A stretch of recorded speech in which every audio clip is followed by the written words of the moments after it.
ഇത് നമ്മുടെ നന്ദ്യാർവട്ടത്തിൻ്റെ പൂക്കളാണ് കേട്ടോ. ഇതതിൽ സിംഗിൾ പെറ്റലാണ് കേട്ടോ. അതേപോലെ തന്നെ ഡബിൾ പെറ്റലും ഉണ്ട് കേട്ടോ.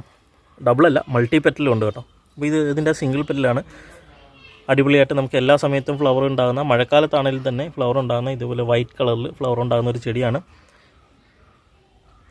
ഇതിൻ്റെ സ്റ്റമ്മാണ് പ്രൊപ്പഗേറ്റ് ചെയ്യുന്നത്. വളരെ എളുപ്പത്തിൽ നമുക്ക് സ്റ്റം പ്രൊപ്പഗേറ്റ് ചെയ്യാൻ പറ്റും. അതേപോലെ തന്നെ നമുക്ക് ബോൺസായി രൂപത്തിലൊക്കെ ആക്കാനും, ഫ്ലവറിങ് ആയിട്ടുള്ള ഒരു ബോൺസായി രൂപത്തിലാക്കാനും, അതേപോലെ തന്നെ കട്ട് ചെയ്ത് നല്ല ഷേപ്പിലൊക്കെ വളർത്തി ഇതുപോലെ ഫ്ലവറൊക്കെ ആക്കി എടുക്കാൻ വേണ്ടി നമുക്ക് ഉപയോഗിക്കാൻ പറ്റുന്ന അടിപൊളിയൊരു ചെടിയാണ് നമ്മുടെ നന്ദ്യാർവട്ടം എന്ന് പറയുന്നത്. ഇത് അതിൻ്റെ നാടൻ വെറൈറ്റിയാണ്. അപ്പോൾ ഈ കാണുന്നത് നമ്മൾ കണ്ട നന്ദ്യാർവട്ടത്തിൻ്റെ തന്നെ മൾട്ടി പെറ്റലായിട്ടുള്ളതാണ് കേട്ടോ. റോസാപ്പൂ പോലെ ഇരിക്കുന്ന, അല്ലെങ്കിൽ ഒരു കുടമുല്ല പോലൊക്കെ തന്നെ ആ ഒരു സൈസിലും കാര്യങ്ങളൊക്കെയുള്ള ഒരു നന്ദ്യാർവട്ടമാണ്. ഇതും നമ്മുടെ നാടൻ ഇനമാണ്. രണ്ടും നമ്മുടെ നാടൻ ഇനമാണ്. നമുക്ക് ബോൺസായി ആക്കിയൊക്കെ വളർത്തിയെടുക്കാൻ പറ്റുന്ന അടിപൊളി ഒരു ചെടിയാണിത്. ഇതിൻ്റെ സ്റ്റമ്മാണ് പ്രൊപ്പഗേറ്റ് ചെയ്യുന്നത്.